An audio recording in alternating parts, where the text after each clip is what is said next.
So, a white named Carl is going to be... Carl White.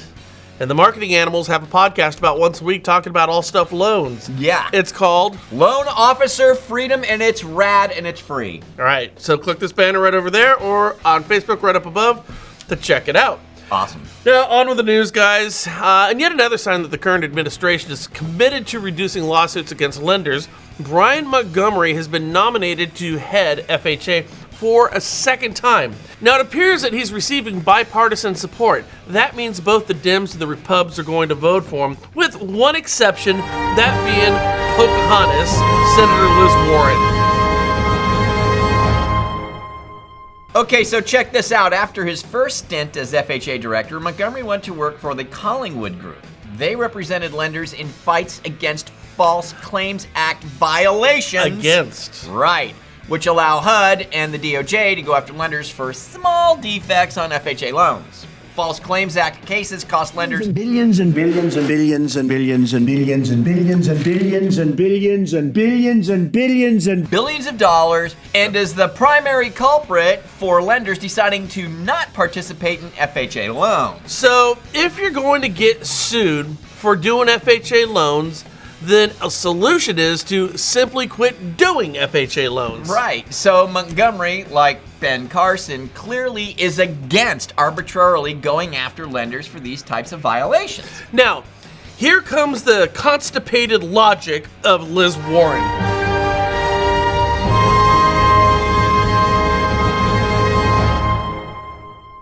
She doesn't think Montgomery is a good fit for FHA.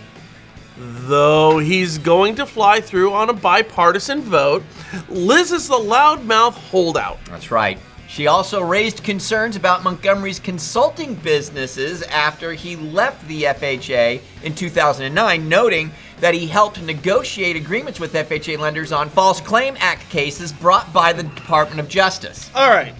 So, Warren is a vocal advocate for the middle class. Okay. The me and yous, the schlubs of the world. Sure. So, who is the lender of record for the middle class and, dare I say, the lower middle class? Well, that's the FHA. Yep. Now, lenders have left or reduced FHA originations because of False Claims Act violations. Right. Montgomery's firm fought against False Claims Act violations. Right. So if we had fewer False Claims Act violations, we'd have more lenders participating in the good old FHA. Right. A loan that supports the middle class.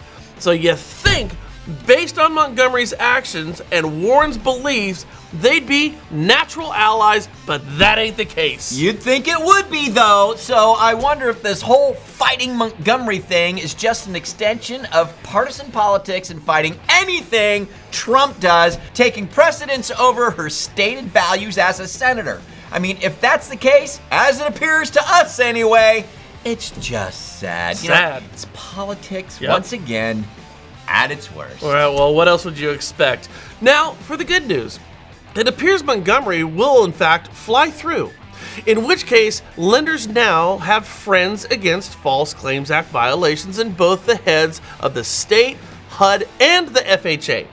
I'd expect to see some of our larger lenders to come out of the woodwork and start writing and funding more FHA deals to help build up a robust middle class that Warren claims to be fighting for. Yeah, and speaking of the middle class, everyone says that they want to help the middle class, and then they do stupid stuff that makes you think that they're just acting like politicians. So, I mean, here we go again. It's totally true. All right, let's just hit the other side now. Trump put out his tax plan.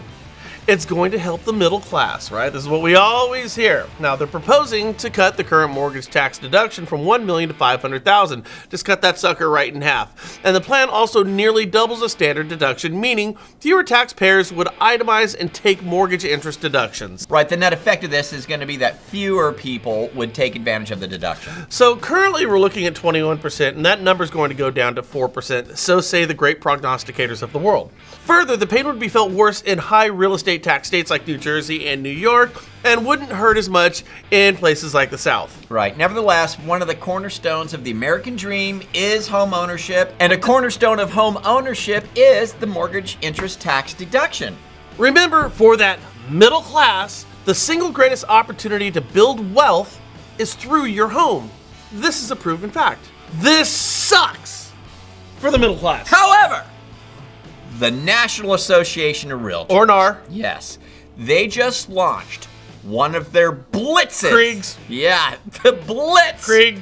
To ensure that the mortgage interest tax deduction stays intact, as they said they would on one of our previous shows. And I hope they win. You know what? This is what NAR's been waiting for its entire life. This is the Mayweather-Pacquiao fight moment. I mean, the mortgage tax deduction is always a thing that's on the plate to be taken away every year, and this is how NAR is collecting its dues decade after decade, and finally the fight is here. And I gotta tell you something. Half the reason people buy houses, if it's the right reason or wrong, is for this tax deduction. Fewer people will buy houses if we get rid of this or alter it. So NAR's right here, and if fewer people are buying houses, what happens to values, guys? They come down. This is a big fight. Let's see. Give us your comments again. You know, when you were away, I did some shows on this, and our viewers were like, not so hung up on the mortgage interest tax deduction. They're like, who cares? Whatever. You know, a lot of them were. So it was interesting to see. You know, let us know your thoughts again down below on what you think about all this. You guys have a great day. Forward this, share, subscribe for in the upper right-hand corner if you're on the website or up above on Facebook. We'll catch you guys later here at the National Real Estate Post. You know, here's the deal. Getting rid of a tax deduction is essentially a tax hike. And nobody gets voted back into office on tax hikes, especially Republicans. This thing is not going to get through the House or the Senate. One of my biggest things that I would, use to sell getting a home when I was writing loans, right, back in the day was, hey, if you buy this, especially for a first-time home buyer, you get this mortgage interest tax deduction. Sure. You'll get a bigger, refund at the end of the year.